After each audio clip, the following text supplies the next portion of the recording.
Now, I don't know about you, but sometimes when I'm watching a movie scene, there'll be one aspect or one moment that'll be so fundamentally off that it unbalances the entire sequence. Perhaps not enough to undermine things entirely, but to blemish what would have been a perfect piece of cinema otherwise. Yep, it's time to get your narc caps on again, folks. I'm Ewan, this is War Culture, and here are 10 moments that ruined amazing movie scenes. Number 10. Xenomorph Jazz Hands. Alien. The moment that we catch a fleeting glimpse of the adult xenomorph in Alien is one of the most pant-filling jump scares in horror history. Or it would be, if not for the fact that Ridley Scott opted to pose the grotesque creature in such a silly way. The Nostromo's intrepid Captain Dallas, played by Tom Skerritt, ventures into the ship's air ducts to flush out the alien, and at the end of a gut-wrenchingly suspenseful sequence, he comes face to face with the xenomorph in question. As it leaps out in front of him, a loud screech is heard, and Dallas's feed abruptly cuts off. It's an almost perfect scene, except for the horrendously goofy shot where the alien thrusts out its jazz hands in front of Dallas, like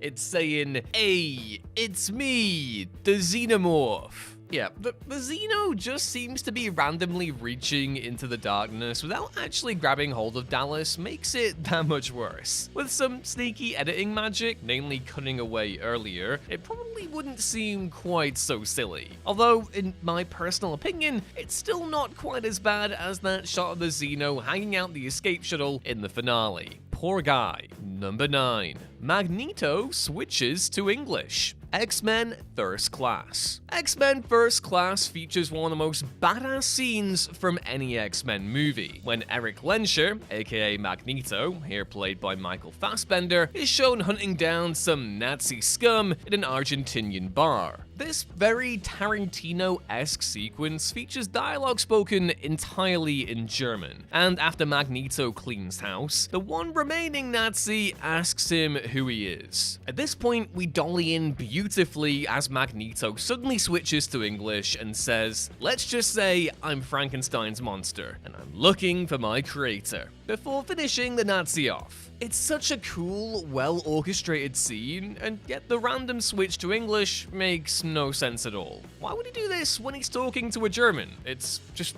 kind of random. Now, in reality, it's probably a theatrical flourish for the audience's benefit. Perhaps because director Matthew Vaughn thought the lines sounded cooler and more emphatic in English than in German. But it's also distractingly nonsensical, because nobody talks like this in real life, even someone as theatrical as Magneto. And that's without even getting into Fassbender's accent, which inexplicably becomes American the moment he reverts back to English. What? Number 8. The Twitter joke, Moana. The initial scene where Moana meets demigod Maui is one of the film's very best. Not only does it offer a spirited introduction to Dwayne Johnson's character, but it also establishes the entertainingly off-kilter dynamic between the two, which endures throughout the rest of the film. But it's just so hard to let go of that terrible Twitter joke. The egotistical Maui thinks that Moana wants his autograph, and so he uses her pet rooster Hey Hey, voiced by Alan Tudyk, which I'm only just discovering right now, to scroll his signature on an oar, while telling her, quote, "When you use a bird to write with, it's called tweeting." Oh, boo. Now, in fairness, many viewers called this eye-roll worthy joke out back in 2016 when Moana was first released, feeling that a gag about a social media platform simply felt out of place in a fantastical Disney movie. But it goes without saying that the joke has aged far worse than anyone could have ever expected, given the website is now dead and buried, replaced by, I'm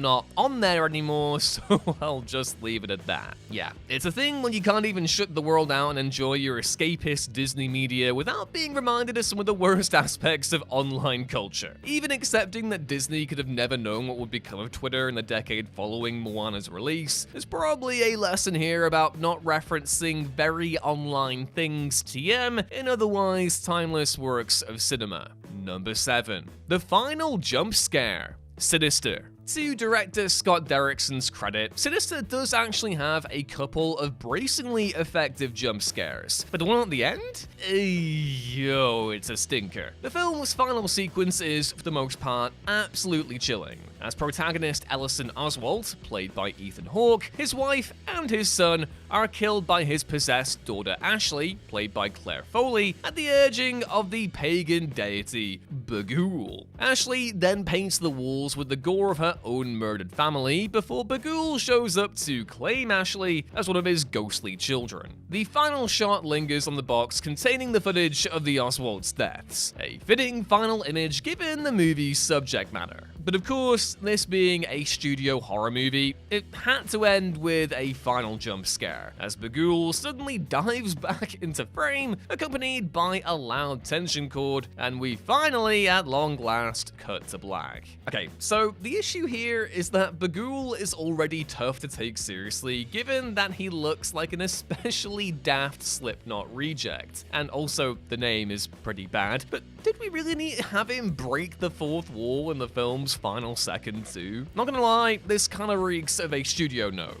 Like, Blumhouse told Derrickson to toss this in during post-production to give the popcorn gobblers one last scream. And that's not a slight against popcorn gobblers either, because I'm definitely one of them, but yeah, this one just was not good. Number 6. M gets careless. Spectre. So, fun question for you all. Has an audience ever turned against a single movie scene more swiftly than the infamous C-word exchange in Spectre? Late in the film, we learn that the head of the Joint Intelligence Service C, played by Andrew Scott, is actually a secret Spectre mole. He then subdues M, played by Ray Fiennes, and prepares to shoot him, but not before quipping that the letter M stands for moron. Ooh, burn. And just at that moment, C's gun refuses to fire, at which point M replies, and now we know what C stands for, before opening his hand to reveal that he surreptitiously emptied the gun of its bullets. It's a hilarious gotcha moment, and a rather cheeky one-liner for the Bond franchise's standards, given the howlingly obvious implication that M is calling C the, well, C word. But once again, proving that brevity is the soul of wit, the gag is ruined by a subsequent line from M, where he follows up with the word careless, instantly causing large swaths of the audience to groan in disappointment. It's almost as if the filmmakers felt the original intent was a tad too risque, and shot this additional rejoinder to cover their backs, even if they in turn ended up trampling over the funniest moments in the entire goddamn movie.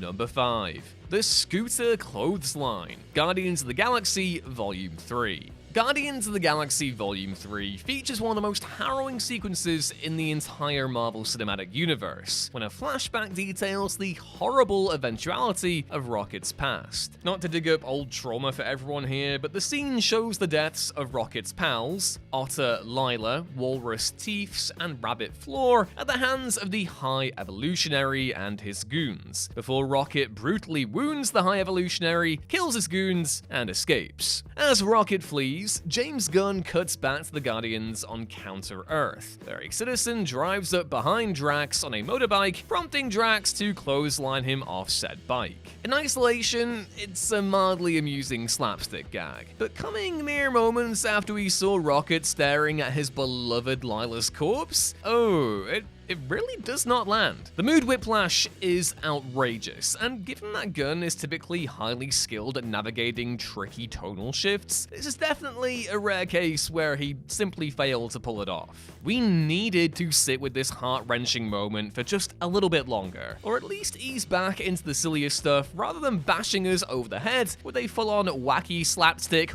hey joke immediately. Number 4. The end credits blooper reel, Being There. Hal Ashby's brilliant dramedy Being There boasts one of the most unforgettable endings in cinema history, when protagonist Chance, played by Peter Sellers, is shown taking a stroll through Ben Rand's estate, where he is able to walk on water. It's a fascinatingly ambiguous ending that's mystified and fascinated audiences for the better part of 50 years, even if the tantalizing vibes of the moment are totally undercut about 10 seconds later, for reasons that will only make sense to director Ashby, he decided to roll the end credits over a gag reel of Sellers repeatedly flubbing a scene, which completely undermines the mysterious mood of the movie's final sequence. This infuriated no one more than Sellers himself, who was irate with Ashby for doing so, believing that it took away from Chance's enigmatic nature. Hell, Sellers even went as far to claim that this artistic choice contributed to him losing the Best Actor Oscar to Dustin Hoffman for Kramer vs. Kramer, though that's of course impossible to say given we're deep into hypothetical territory. All the same, a blooper reel has never seemed more jaw-droppingly out of place than at the end of this movie.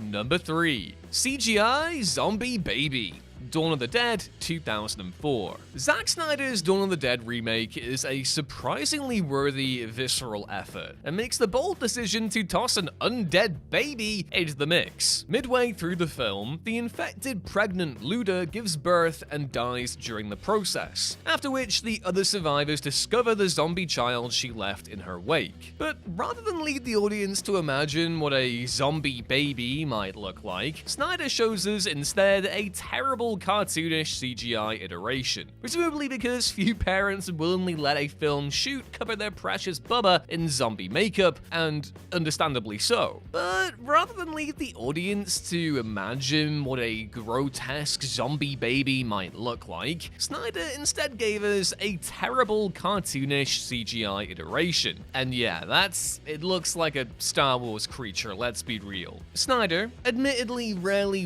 one for restraint, should have probably just focused on the child's screams and kept its face concealed from view, or at least just shown it in only brief, mostly out of focus glimpses. Instead, it looks like something out of a bad video game. Number 2. Frank's Laughter. Cliffhanger. Cliffhanger doesn't get nearly enough credit for being an amazing action movie, but also especially for how harrowing its opening sequence is, where mountain rescue ranger Gabe Walker, played by Sylvester Stallone in top form, attempts to save his friend Hal's girlfriend Sarah, only for her to fall to her death. Either way, it's a brilliantly directed scene, and actress Michelle Joyner does a fantastic job of selling Sarah's abject fear as her climbing harness begins to break, but all of this fine work is ultimately undone by the completely bizarre facial expressions of rescue pilot Frank, played by Ralph Waite. Every so often throughout the sequence, director Renny Harlin cuts back to Michael Rooker's Hal and Frank as they try to hold the safety line steady, but it's almost impossible not to be distracted by Frank, who seems to be cackling like a maniac throughout the whole sorry situation. Frank bares his teeth and appears to be amused by Sarah's horrifying predicament, as an increasing number of viewers have noticed in recent years. Now, to be totally fair here, there's not too much of a visual difference between laughter and grimacing, as Frank is obviously exerting himself to try and hold the line steady, but even with that context, Frank's expressions look positively unhinged. Clearly, Harlan should have given Ralph Waite some notes during shooting to dial the facial gymnastics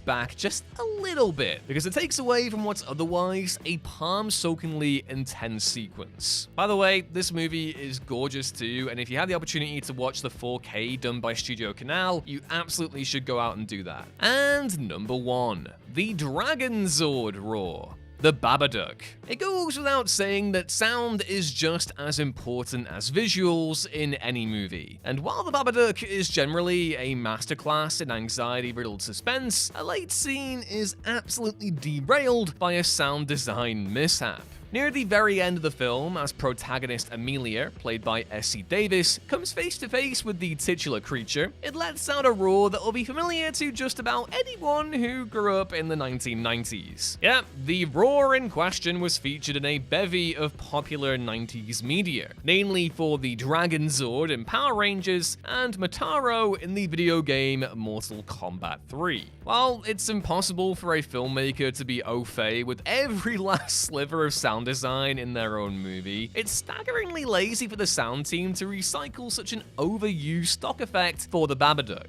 This guy deserves more. Look at him. What an icon. Even if the team didn't have the time to create a new sound from scratch, could they have not tinkered with the existing sound to transform it a wee bit, rather than just using it from the sound library straight out of the box? I'll stop rambling now, but for anyone who's heard this sound before, it'll immediately take you out of the movie to hear it invoked here.